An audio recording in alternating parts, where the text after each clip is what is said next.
एक बार शंकर जी बोले देवी चलो कथा सुनने चलते हैं। कथा सुनने गए तो अगस्त ऋषि ने कथा सुनाई भगवान राम की। तो अगस्त जी जब कथा सुनाए तो शिव जी ने तो सुनी, पर माता सती का मन नहीं लग रहा था। कथा पूरी हुई, शंकर जी चले। अब कथा सुने थे तो कथा का फल है भगवत दर्शन। तो रास्ते में शंकर जी को राम का दर्शन हुआ। शंकर जी को रास्ते में राम जी का दर्शन हुआ। अच्छा, दर्शन बड़ी गजब स्थिति में हुआ। उस समय राम जी अपनी पत्नी को खोज रहे थे। राम की पत्नी को किसने चुरा लिया था? किसने? राम जी की पत्नी माता सीता को रावण ने चुरा लिया और लंका ले गया। फिर राम जी ने क्या किया? सीता मां को खोजने लगे, सीता सीता सीता कहां हो। जब खोज चालू हुई तो राम जी चारों ओर खोजे। तब शंकर जी ने देखा और दूर से प्रणाम किया, जय हो आपकी जय हो। माता सती बोली, ये आप किसकी जय जयकार कर रहे हैं? शंकर जी बोले, ये राम हैं जिनकी अभी अभी आपने कथा सुनी है, ये भगवान हैं। माता सती खिलखिलाकर हंसी। शंकर जी से बोली, हे भोलेनाथ आप बहुत भोले हो। क्यों? अरे जिसे खुद की पत्नी का पता ना हो वो भगवान कैसे हो सकता है? यदि ये भगवान होते तो इन्हें पता चल गया होता कि मेरी पत्नी को रावण ने चुराया है। इन्हें पता नहीं चला। ये रो रहे हैं, सीता हे खग मृग हे मधुकर श्रेणी, तुम देखी सीता मृग नैनी, हे सीता कहां हो। यदि ये पत्नी को ढूंढ रहे हैं मतलब ये मनुष्य हैं। ये भगवान होते तो भगवान को तो सब पता होता है कि कौन कहां है। अब शंकर जी ने समझाया कि देवी सती ऐसा ना सोचो, ये भगवान है। अच्छा एक बात बताओ, राम मनुष्य है कि भगवान है?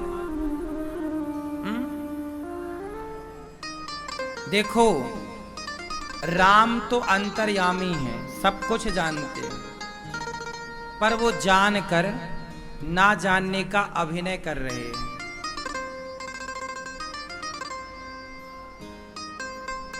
अभिनय कर रहे हैं। क्यों?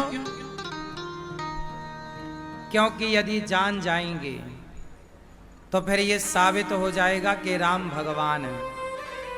और रावण ने वरदान मांगा है कि हम काहू के मरहि न मारे, बानर मनुज जाति दोई वारे। रावण दो लोगों से मर सकता है, या तो बंदर से या तो मनुष्य से। किससे? अब राम जी हैं भगवान, और यदि वो भगवान बन के आए, भगवान की तरह रहे, तो रावण भगवान से मरता ही नहीं। रावण ने वरदान क्या मांगा? हम मनुष्य से मरें। इसलिए राम को मनुष्यों जैसी सारी लीला, सारा काम करना पड़ा। आपकी पत्नी को कोई उठा के ले जाएगा तो आप रोओगे कि नहीं? रोओगे? नहीं रोओगे?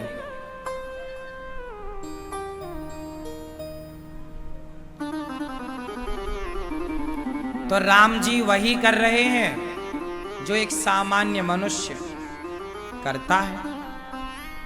सीता की याद में रो रहे हैं, तो लीला मनुष्यों की करनी है तो बिल्कुल परफेक्ट कर रहे हैं। राम जी इतनी बढ़िया लीला कर रहे हैं कि माता सती मोहित हो गई।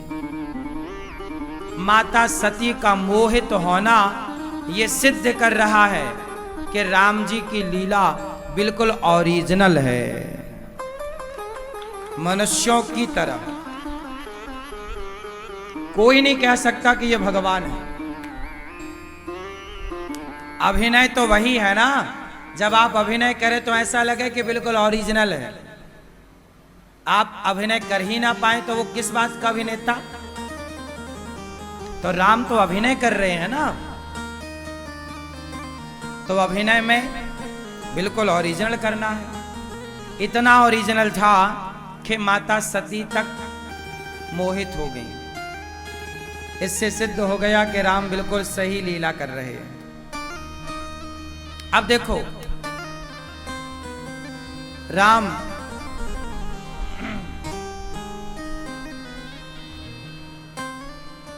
की परीक्षा शंकर जी ने समझाया कि वो भगवान है, लीला कर रहे हैं, मनुष्य बने हैं भगवान, सब पता है। सती नहीं मानी। शंकर जी ने समझाया, पर माता सती की समझ में। अच्छा एक बात बताओ, शंकर जी समझाएं और सती को समझ में ना आए, ऐसा क्यों हुआ? भाई शंकर जी जैसे समझाएं वो ना समझे, कैसे हो सकता है? ऐसे कैसे हुआ? क्योंकि शंकर जी, क्योंकि माता सती पत्नी है ना, और पत्नी को शंकर जी नहीं समझा पाए तो तुम क्या समझा पाओगे?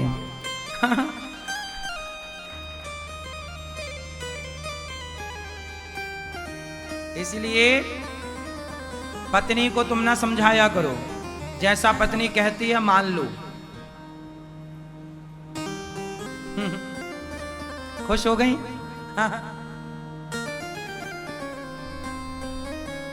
आप समझाते हो अपनी पत्नी को? नहीं समझाते? तो जैसा कहती है मानते हो? हाँ? अच्छा, ये समझदारी है, जैसा पत्नी कहे वैसा कर लो। पत्नी से पंगा लेने का नहीं।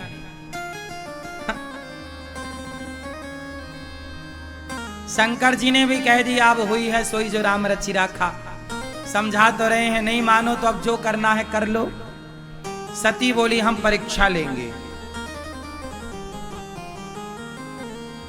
तो शंकर जी बोले अब तुम्हारे मन में जो आए करो।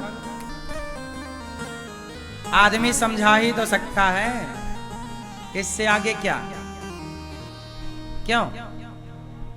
सती माता को शंकर जी समझा सकते थे, समझाए।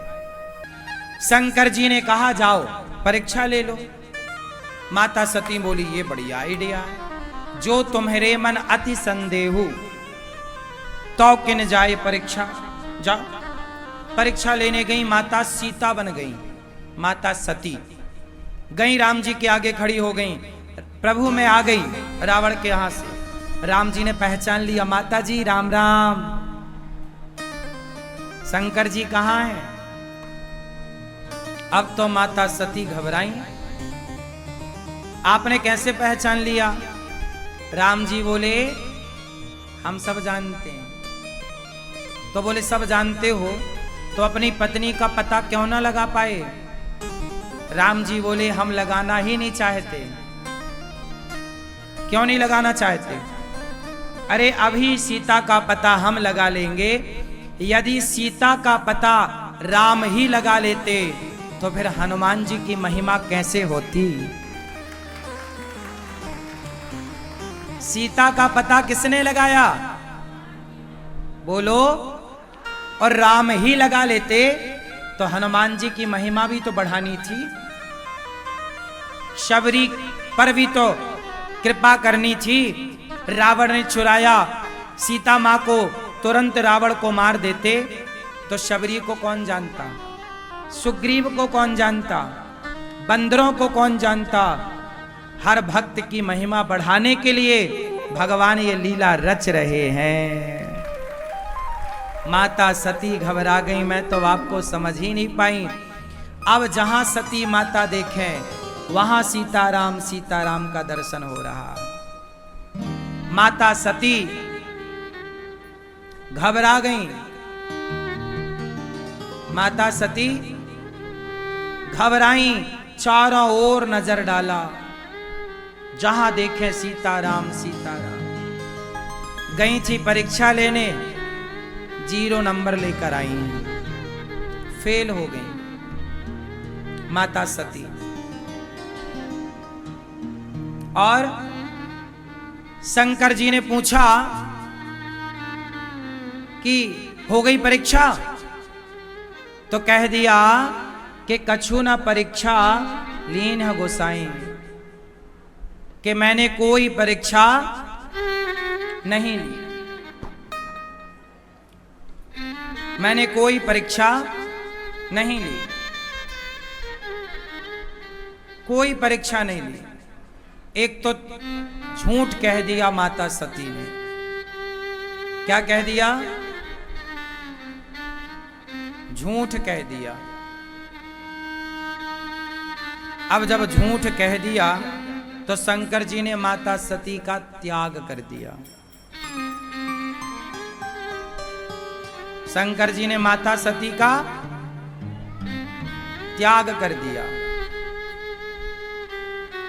शंकर जी ने कहा कि अब हम तुम इस संबंध में, पति पत्नी के संबंध में नहीं रह सकते।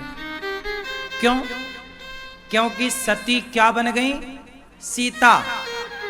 सती ने क्या बनकर परीक्षा ली?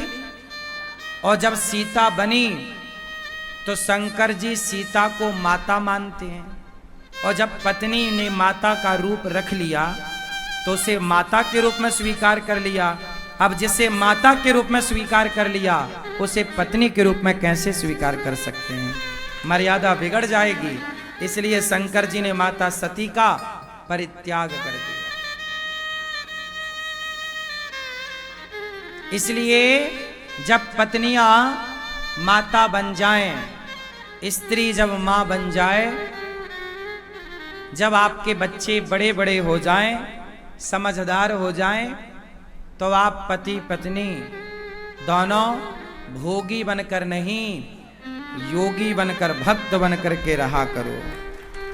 गृहस्थ में रहना बुरा नहीं, पत्नी के संग रहो, पति के संग रहो, पर भोगी बनकर नहीं। कब तक भोग भोगोगे? कब तक अपनी इच्छाएं पूरी करोगे? आज तक हुई क्या कि आगे हो जाएंगी? धीरे धीरे मन को कंट्रोल। अब मन को हटाओ, सबसे चित्त भगवान में लगाओ, मन को साफ करो, निर्मल करो। शंकर जी समाधि में डूब गए। माता सती के पिता ने यज्ञ किया। उस यज्ञ में माता सती को बुलावा नहीं आया। दक्ष ने यज्ञ किया ना कनखल में, सबको बुलाया, शिव जी को नहीं बुलाया। माता सती ने कहा कि जब सबको बुलाया पिताजी ने तो हमें क्यों नहीं बुलाया?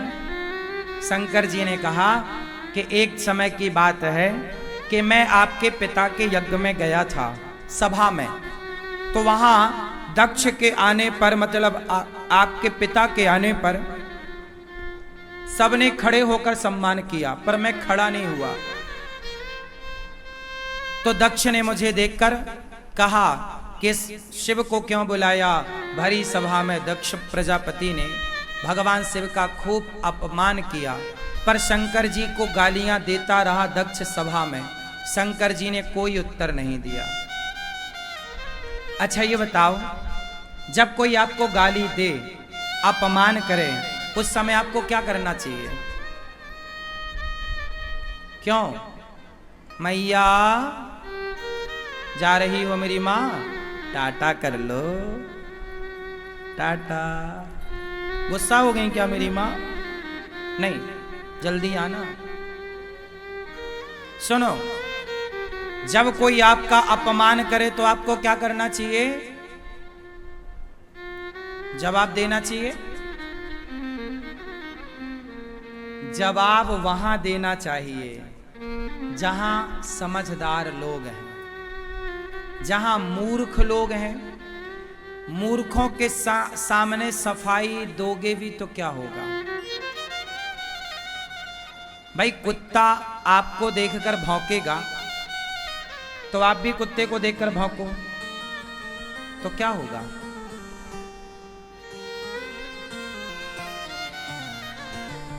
कुत्ता आपको काटे और आपने भी कुत्ते को काट लिया तो क्या ऐसा होता है कि आपको कुत्ते ने काटा तो आपने भी काटा। कोई आपको गाली दे और आपने भी गाली दे दी तो उसमें और आप में अंतर क्या रहा। दक्ष ने भरी सभा में शिव का अपमान किया पर शंकर जी ने कोई जवाब, चाहते तो क्या ना कर लेते शंकर जी, पर दक्ष को कोई उत्तर नहीं दिया। कोई आपको गाली दे रहा है, देने दो। गाली देने वाला, अच्छा ये बताओ, जब हवा चलती है तूफान, और तूफान जब चलता है ना तो धूल मिट्टी कंकड़ पत्थर आपके घर की तरफ आते हैं, उस समय आप क्या करते हैं। दरवाजा खोल लेते हैं या बंद कर देते हैं, बोलो। जब तूफान आ रहा हो, धूल मिट्टी उड़ रही हो, उस समय आप क्या करते हैं, दरवाजा बंद कर देते हैं। जब साफ हवा आ रही हो तो आप दरवाजा,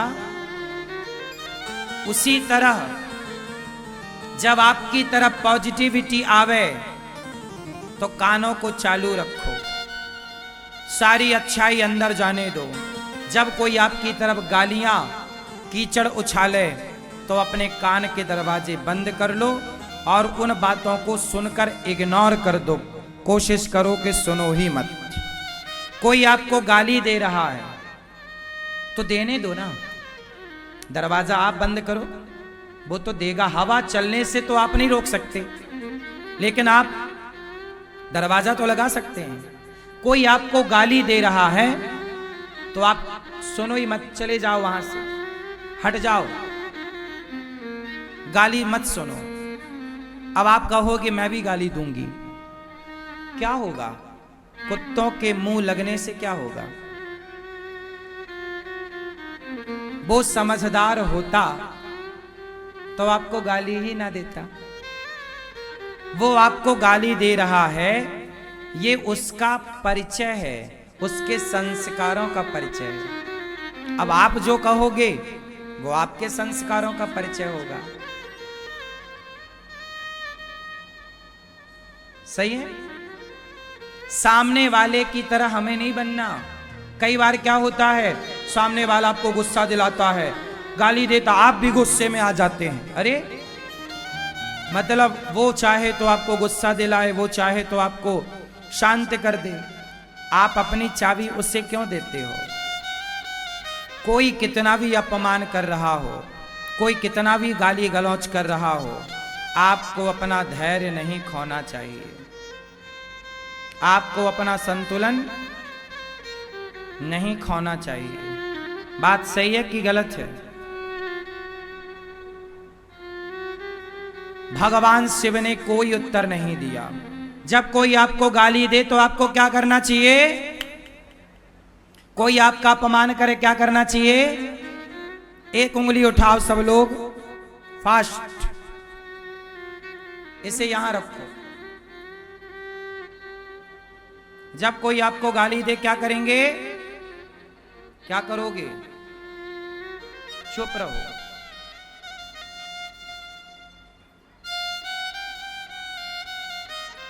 जरूरत नहीं है सबसे उलझने की, जरूरत नहीं है सबसे उलझने की। ऐसे तो बहुत लोग खड़े हैं आपसे लड़ने के लिए। जरा सा धक्का लग जाए किसी को आपका तो आदमी लड़ने को तैयार हो जाता है। ऐसे तो फिर झगड़ा ही झगड़ा है, किस किस से करोगे। इसलिए आपको बिल्कुल झगड़ा करने की आवश्यकता नहीं। भगवान शिव उठकर आए और वही दक्ष ने कनखल में यज्ञ किया, सबको बुलाया, शिव जी को नहीं बुलाया। माता सती बिना बुलाए कह रही हैं क्या मैं जाऊं? शंकर जी मना कर रहे हैं कि बिना बुलाए मत जाओ। माता सती नहीं मानी और चली गई। जब गई तो पति का अपमान देखा पिता के द्वारा। माता सती को बड़ा दुख लगा कि पिता के द्वारा पति का अपमान। माता सती पति का अपमान सह ना पाई और योग अग्नि में जल करके भस्म हो गई। माता सती योग अग्नि में भस्म हो गई। माता सती जब नहीं रही, ये बात शिव को पता लगी, वीरभद्र को भेजा, जाओ यज्ञ। ऐसा कैसा यज्ञ जिस यज्ञ में अपमान हो? अपमान की भावना से आप यदि कोई अनुष्ठान कर रहे हैं तो वो गलत है। वीरभद्र ने जाके दक्ष का सिर काट के स्वाहा, पूरा यज्ञ विध्वंस। बाद में दक्ष ने स्तुति की, बकरे का सिर लगा, स्तुति की। दक्ष को बकरे का सिर लगाया गया। सबसे पहले सर्जन भगवान शंकर हैं। ससुर के सिर पे बकरे का सिर। और यज्ञ पूरा हुआ। वह सती माता हिमालय की पुत्री बनकर आई और पार्वती के रूप में जन्म हुआ। 10,000 वर्षों तक बिल्व पत्र खाकर माता पार्वती ने तपस्या की और पति चाहा शिव को।